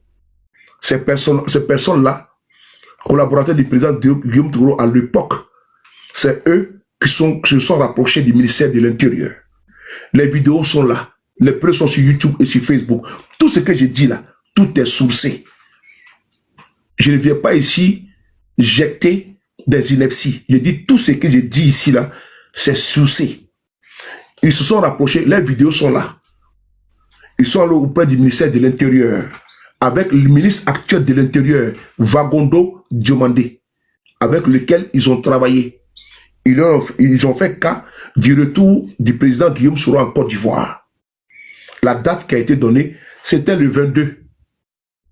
Le 22. Le ministère a acté par un oui. Tout était déjà peaufiné. Tout était déjà bon. Quelqu'un qui est venu faire coup d'État, et puis il envoie ses collaborateurs pour vous dire qu'il arrive au pays. Vous avez vu ça où? Quelqu'un qui vient faire coup d'État, et puis il dit, allez voir le ministère de l'Intérieur pour dire que j'arrive pour venir faire coup d'État. Vous avez vu ça où? Il rentre incognito et fait des surprises. Monsieur Guillaume Soro, ils sont encore reconvoqués au ministère de l'Intérieur de Vagondo Diomandé actuel. Tous ceux-là vont payer. Et tous vont payer jusqu'au dernier. Ils disent non, le président Macron doit venir en Côte d'Ivoire pour aller inaugurer la première pierre, la pose de la première pierre du marché de Boaké qui avait été incendié. Et donc, ils ne pourront pas, les services de sécurité ne pourront pas être dégagés pour sécuriser M. Guillaume Soro à son retour. Il faut qu'il reporte le voyage. Et les mêmes jours-là, ils ont décrété que tous les avions privés ne doivent pas survoler le ciel ivoirien, à part les avions commerciaux. Les Air France, les Air 30, ils peuvent venir. Mais un jet privé ne peut pas survoler l'espace aérien ivoirien. C'est là que les collaborateurs du président Guillaume sont venus refaire une autre conférence de presse où ils ont exprimé leur désagrément ils ont expliqué leur désolation en disant que, compte tenu de la venue du président Macron, M. Guillaume Soro reporte son voyage pour le 23 au lieu du 22. Le 23, au moment où M. Guillaume Soro est dans l'avion, nous sommes à l'aéroport du Bourget, mes camarades et moi, les sympathisants de GPS et moi également, pour leur dire au revoir. Mais, Dia, M. Ouattara, préparait un traquenard contre le président Guillaume Soro. Ouattara a convoqué tous les chefs de guerre. Ouattara est très dangereux, les gars. Il est très dangereux. C'est un poison. Il est très, très dangereux. Il est machiavélique. Ça me vient dans ma tête comme si c'était hier. Quand M. Guillaume Soro est dans l'avion, Dieu merci, nous avons des connexions. Et ces connexions-là nous informent. Il y a eu une réunion illico presso au palais présidentiel. Ouattara décide de mobiliser les forces de défense et de sécurité. Guillaume Soro devant atterrir à l'aéroport d'Abidjan, Félicia.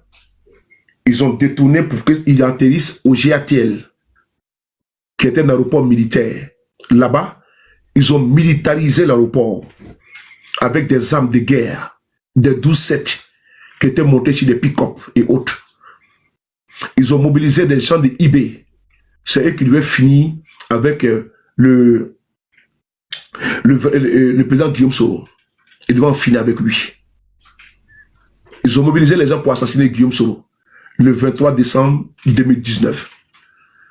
Quand l'avion a survolé l'espace aérien du Niger, ils ont reçu un appel urgent, un message urgent. Et d'ailleurs, quand nous sommes quittés à l'aéroport du Bourget, les camarades qui se dirigeaient vers l'aéroport, parce qu'il y a des convois de militants qui quittaient à l'ouest, au centre, au nord et en Abidjan même pour aller à l'aéroport, pour aller accueillir les présidents.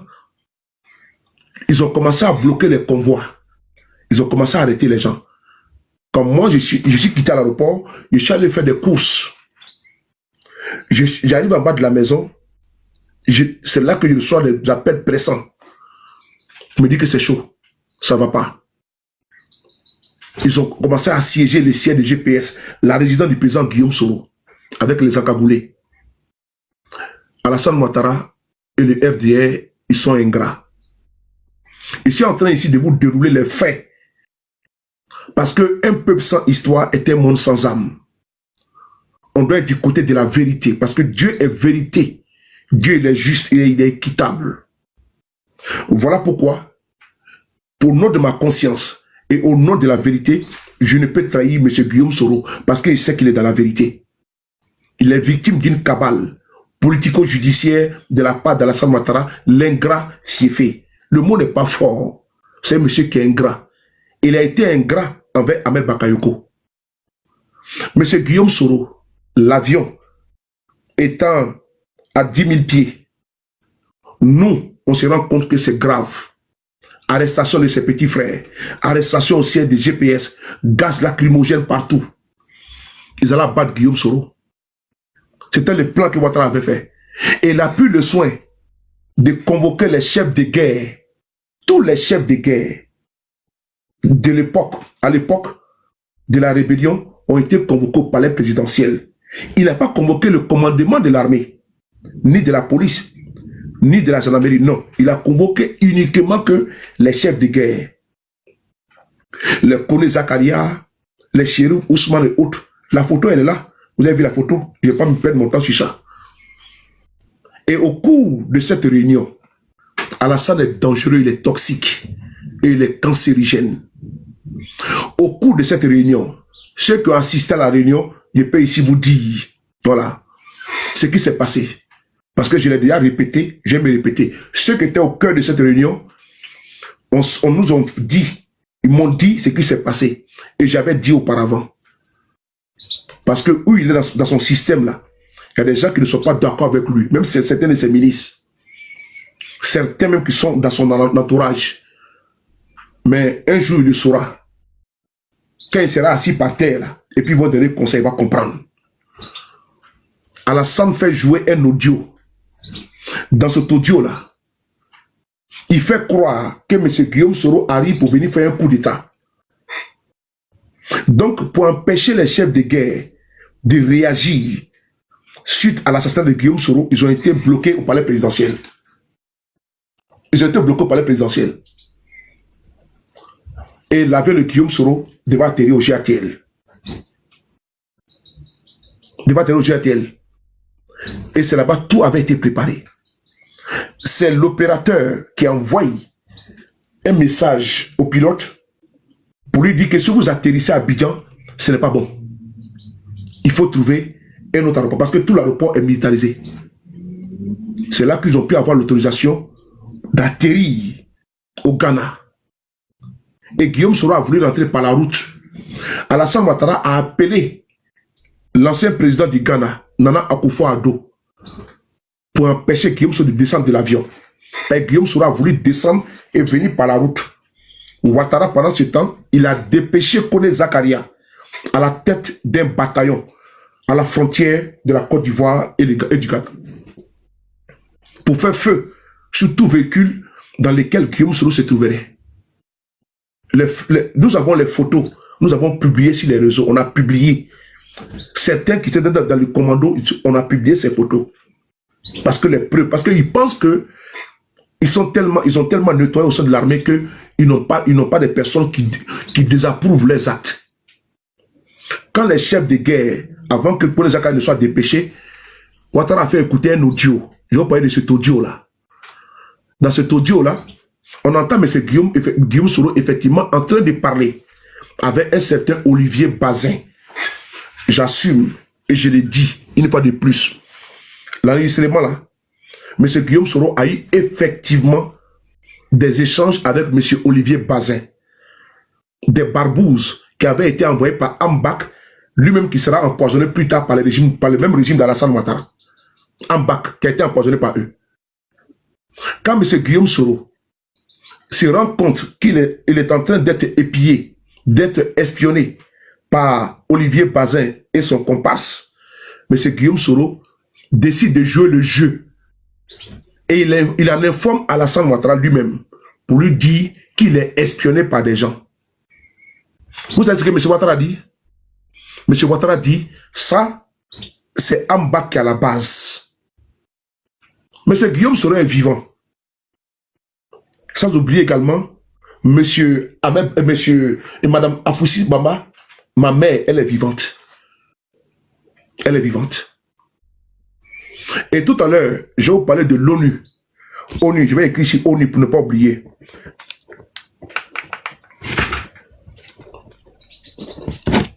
Je vais parler de l'ONU. Guillaume Soro, GKS, je n'ai pas oublié ça. Et donc, M. Guillaume Soro fait cas à M. Ouattara de son espionnage. Merci beaucoup, Mamadou Doudas. M. Guillaume Soro lui-même a déjà fait ce témoignage-là. Donc c'est public. Mais comme d'aucuns veulent travestir les faits, les révisionnistes des temps modernes veulent nous divertir avec leur litanie, ça ne passera pas. Nous sommes témoins des faits. Donc M. Guillaume Soro informe M. Ouattara. Ouattara dit non, c'est Ambak qui est à la base. Mais M. Guillaume Soro a pris le soin de prendre les messages, même les audios, pour donner à M. Ouattara. C'est là que vous voyez la dangerosité d'Alassane Ouattara. C'est là que vous voyez la dangerosité, la toxicité de M. Ouattara. Guillaume Soro lui-même. Mais il s'est dit, bon, il a informé le chef de l'État, c'est bon, parce qu'il avait confiance à M. Ouattara. Il lui donne les éléments à M. Ouattara. Mais qu'est-ce que M. Ouattara fait? Il a gardé comme une preuve contre maintenant M. Guillaume Soro. Et M. Guillaume Soro a eu à couper les ponts avec ce Olivier Bazin et son complice, puisqu'ils étaient envoyés par Ambak. Ouattara a voulu piéger Guillaume Soro depuis longtemps pour le faire abattre ou pour l'éliminer. C'est ça, dans les princes de Nicolas Machiavel. Il faut éliminer tous les témoins gênants. C'est la stratégie d'Alassane Ouattara. Et donc, M. Ouattara, ayant procédé ainsi, M. Guillaume Soro, entre lui et M. Ambak, s'était tendu. puisqu'ils savaient qu'Ambak le faisait espionner. Donc ça n'allait pas entre eux.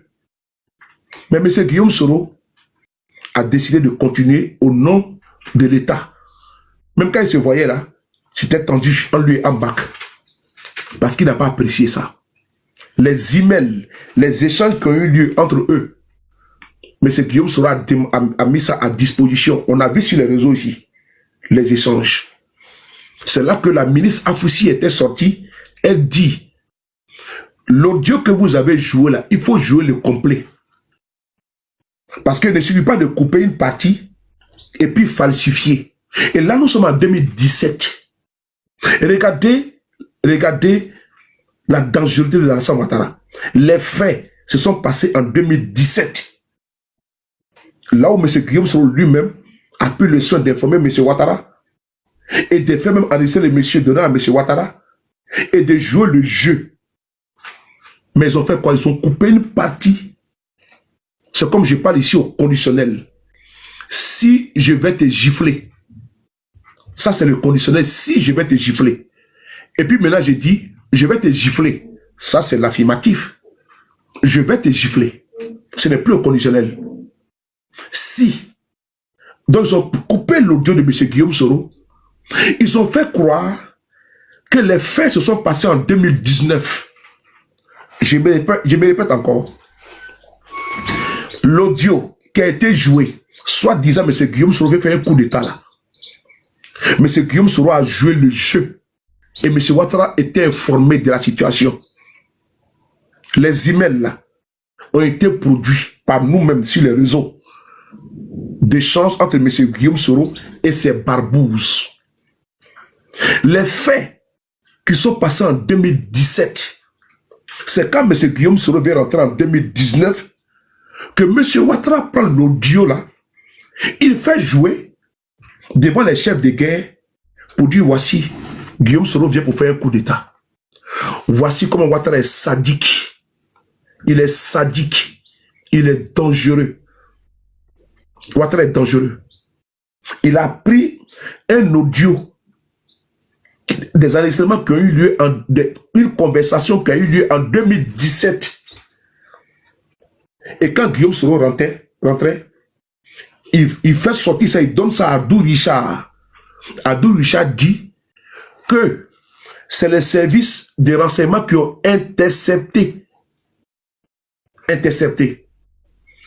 Bon, il faut aller voilà, bloquer là-bas. Va là-bas de l'autre côté, voilà. Idiot là, imbécile là. Abdou Richard dit que c'est les services de renseignement qui ont intercepté un appel téléphonique entre Guillaume Soro et Olivier Bazin. Vous voyez comment ils ont menti?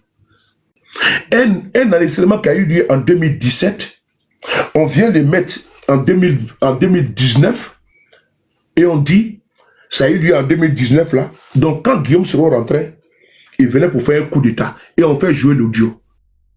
Et on le condamne sur la base de ça à perpétuité. S'il vous plaît, messieurs et dames. On le condamne à perpétuité sur la base de ça. Je répète encore pour la troisième et la dernière fois. L'audio qui est brandi comme étant un coup d'état préparé par M. Guillaume Soro, c'est une conversation qui a eu lieu entre des barbours, des gens qui espionnaient M. Guillaume Soro. M. Guillaume Soro a fait le cas à M. Ouattara en 2017. Qu'est-ce que M. Ouattara fait? Il dit que c'est Ahmed Bakayoko qui est à la base. Mieux. M. Guillaume Soro prend le soin, les emails et même les échanges pour envoyer ça à Alassane. D'ailleurs, il ne savait pas qu'il a en train de créer sa propre... C'est-à-dire que son propre trou, il va tomber dedans. C'est ça. Parce qu'il y a longtemps que Ouattara voulait liquider Guillaume Soro. Il y a longtemps qu'elle a voulu le mettre aux arrêts. Parce qu'il a dit que Guillaume Soro en sait trop. C'est ainsi que quand Guillaume Soro va rentrer en 2019, un enregistrement de 2017, là, il prend et dit Guillaume Soro rentre pour venir faire coup d'état. Voici les faits qui sont là. Et sur la base de ça, ils l'ont condamné à perpétuité. Et on nous demande de nous taire. Mais ce n'est pas terminé. Je vais encore vous donner faire une révélation sur les actes d'Alassane Ouattara envers Guillaume Soro. Ça, je le dis, puisque le président lui-même, ce jour-là, il nous avait demandé de ne pas en parler. Mais j'ai décidé d'en parler, pas parce que j'ai désobéi au président Guillaume Soro, mais c'est au nom de la vérité. Parce que je pense que le président Guillaume Soro est très taiseux. Je pense que s'il nous donnait tout le temps comme ça des informations capitales, nous ne serons pas là. Mais comme c'est un homme d'État, il y a des choses qu'il ne peut pas dire. Parce qu'il a occupé des hautes fonctions. Il a le droit de réserve. Mais là, ce n'est pas une personne, comme ça, un secret d'État qui a été divulgué. Donc, je me permets de le faire. M. Guillaume Soro a été humilié par Alassane.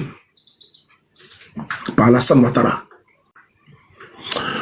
Alassane, il y a longtemps qu'il cherche M. Guillaume Soro. Et ce que je dis, je ne tiens pas ça d'une tierce personne. C'est de M. Guillaume Soro lui-même. Nous étions en Italie. À la crèche party, quand nous avons fini, on allait dîner. C'est là que M. Guillaume Soro, il est complètement triste. Quand il dit triste, il est dessus d'Alassane. Très dessus d'Alassane. Voilà pourquoi je dis, les serviteurs d'aujourd'hui doivent écouter ce que je dis. Alassane n'a pas d'amis. Il n'a que ses intérêts. C'est là que Guillaume Soro nous informe comment, depuis belle lurette, il est dans la ligne d'ennemi. Et moi-même mieux, depuis 2012, M. Guillaume Soro est dans la ligne d'ennemi d'Alassane Ouattara. Est-ce que vous savez qu'à un moment donné, Guillaume Soro, président de l'Assemblée nationale de Côte d'Ivoire, ils avaient des problèmes même de trésorerie. Ouattara bloquait même certains décaissements à l'Assemblée nationale. Il a contraint M. Guillaume Soro d'avoir uniquement qu'un seul compte bancaire. Ça n'a pas commencé d'aujourd'hui, les gars. Ça n'a pas commencé d'aujourd'hui. Il s'est retourné contre Guillaume Soro depuis 2012. Mais M. Guillaume Soro n'avait pas compris vite. Parce que, n'oubliez pas que Guillaume Soro a été envoûté. Quand je l'ai dit, prenez ça au sérieux. Quand j'étais à l'hôtel du Golfe, c'est la sœur d'Alassane qui faisait à manger pour Guillaume Soro, Rukia Ouattara. Ils ont profité dans ça là. Ils ont rempli le ventre de Guillaume Soro, la nourriture de Nassidi, des médicaments et autres. Guillaume Soro jurait que par Alassane. Posez la question, il n'y a pas quelqu'un autour de Guillaume Soro qui pouvait même critiquer Alassane Ouattara. Il était omnibulé et aveuglé par Alassane. Les modérateurs, faites vos barras. Tous les cabris qui viennent ici, là, qui ont perdu la route, n'est-ce pas, de la bergerie, il faut les foutre dedans. Et puis, à double tour d'ailleurs. Et donc, M. Guillaume Soro, il y a longtemps qu'il était recherché, il était dans la ligne d'ennemi d'Alassane Ouattara. Quand je vois le cas de Bitogo aujourd'hui, et puis je mets ça, le tabouret là, ça veut dire beaucoup de choses. Guillaume Soro a laissé le tabouret. Mais qui aujourd'hui est humilié? C'est Bitogo. Mais c'est lui qui avait été envoyé pour venir réclamer le tabouret à Guillaume Soro. On continue. Il y a eu une situation qui s'est passée. Le 8400. C'est là où Guillaume Soro a montré son amour pour Alassane. Son amour pour Alassane. C'est l'erreur qu'il ne devait pas faire. Oui. C'est l'erreur qu'il ne devait pas faire. Mais je pense que l'histoire lui donne raison. En 2017, il y a eu les 8400 qui sont soulevés.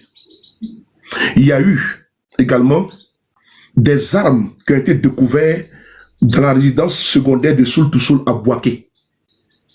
Je vais vous expliquer pourquoi Soul to Soul a été amnistié. Pourquoi il n'a pas été jugé. Parce que plus tard, Ouattara a été coincé, très coincé. Il était obligé d'amnistier Soul to Soul. Parce que les pièges qu'il a voulu mettre contre Guillaume Soro ne s'est pas refermé sur Guillaume Soro. Partagez d'abord, tapotez d'abord, partagez. Il faut partager, tapoter, les gars, tapoter. Parce que si vous voulez que je parle, on doit monter à 250 cas.